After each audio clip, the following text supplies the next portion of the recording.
La, and I'm coming to you with another May Live a day. Can you believe it's been this many days? I am coming to you live from my car because, honey, a girl's got to do what a girl's got to do. I'm out here being super mom, super wife, and all that good stuff. So my phone is acting up, so I wasn't able to secure it the way that I should. Hold on.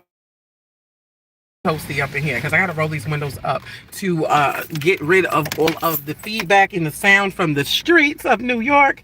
Forgive me. This is not one of my polished lives, but honey, I'm coming to you real with the realness and the stuff that goes on in this wonderful world of crochet. So today, on today's My Live a Day, if you're not familiar with Live a Day, it is every day we go live in May.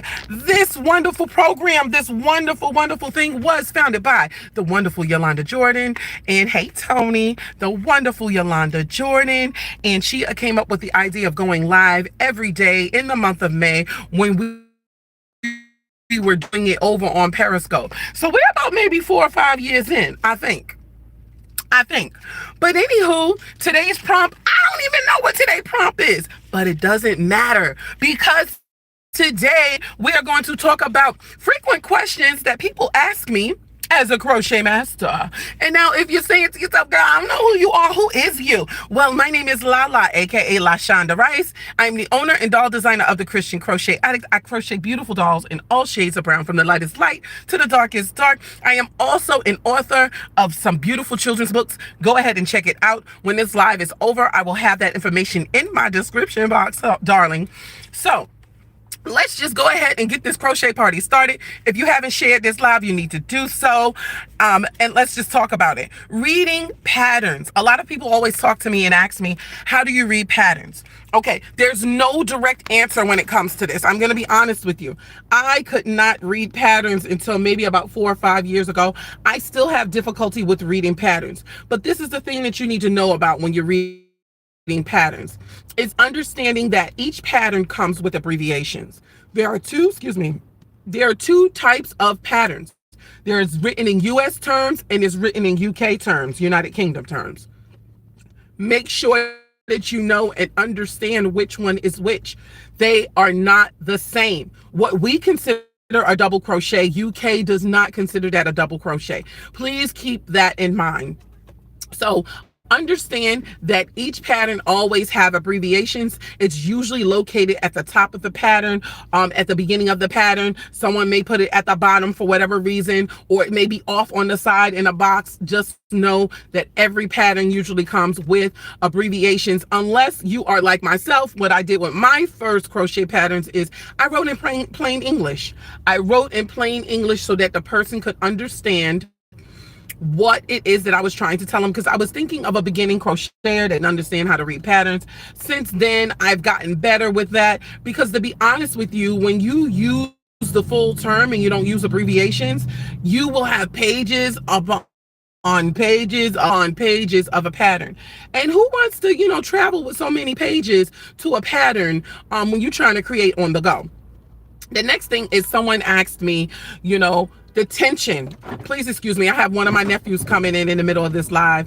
Sorry, Adam, I'm live, but you can come and sit down, sweetheart. So the tension, everyone always asks me about the tension when it comes to creating. Now, here's the thing. Tension, you are going to learn how to do that by practicing. Practice makes perfect. No one can help you with your tension.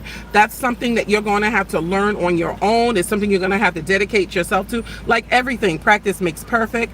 The next thing is, a lot of people always ask me is, my edges are uneven. Why are my edges uneven? This happens when you're making a scarf or anything that's square. This is because you either added a stitch or you dropped a stitch. If you are beginning crocheting for the first time, make sure you count your stitches in every row. This does not apply to blankets, because you have blankets that are 50 chains, 60 chains, 100 chains.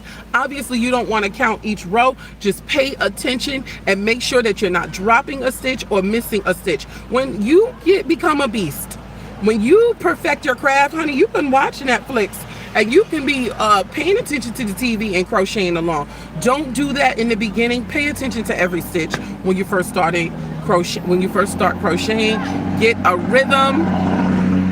Sorry about that. I'm gonna roll these windows up, get a rhythm, so that you won't have those issues of dropping stitches or having uneven edges, because that's what causes uneven edges. You have either dropped a stitch or you picked up a stitch. The next thing, someone asked me, what size hook should I get? I'm going to tell you, when you are starting crochet, always begin with a large hook. I usually try to start my beginner students with a size 5 and up. The size 5, let's talk about size of hooks. Hooks are by number or letter. Hold on, because I just dropped my hook. We can go by number or letter. So here we have a hook right here. This is a size G hook. The hook size is by the circumference of the hook. The higher the number, the wider the circumference, the thicker the hook will be. And that is how you figure out hook sizes. If it is your first time crocheting and you're beginning to crochet, I suggest that you get a big hook, 5 and up. The next thing is holding the hook. That's totally up to you. There are two main holes when it comes to the hook. You have the knife hold, which is like this, or you have the pen hold, which is like this. There's some people that hold it like this. There's some people that hold it like this. But for the most part, if you're holding it like this and you're going inside the stitches like this, this is a knife hold. Or I heard someone once say the violin hold. It's the knife hold or the pen hold. When you're holding it like this, you might crochet like this, you might crochet like this. It doesn't matter how you hold it. If you're holding it like this, this is considered a pen hold. So you got to figure out what's best for you. No one can tell you how to hold your hook. Use your dominant hand. That's the hand that you normally write with. It's your strong hand. That is the one that's going to control the hook.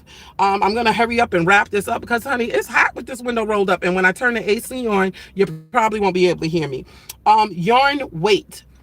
Usually when you get a crochet project or a pattern, it will tell you what size hook to use and what size weight of the yarn. If you just want to freestyle and have fun, when you pick up your yarn, you will look in the back of the yarn. It will tell you what size hook to use.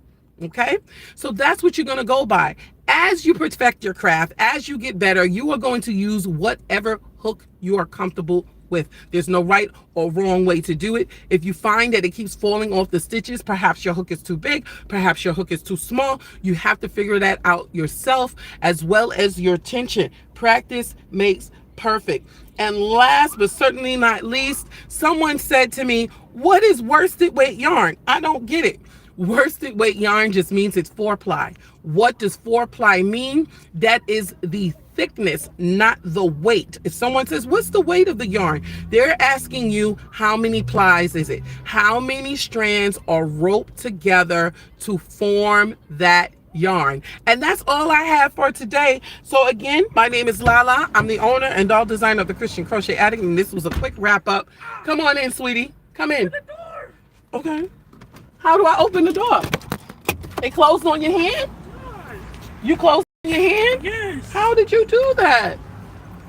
Sorry, guys. So anyway, I accidentally turned the camera. I don't know how to turn it back. But I appreciate you guys so much for watching. My name is Lala. I'm the owner and doll designer of the Christian Crochet Addict. You guys have a wonderful day. And I hope that you can benefit from some of these ideas and tidbits. God bless.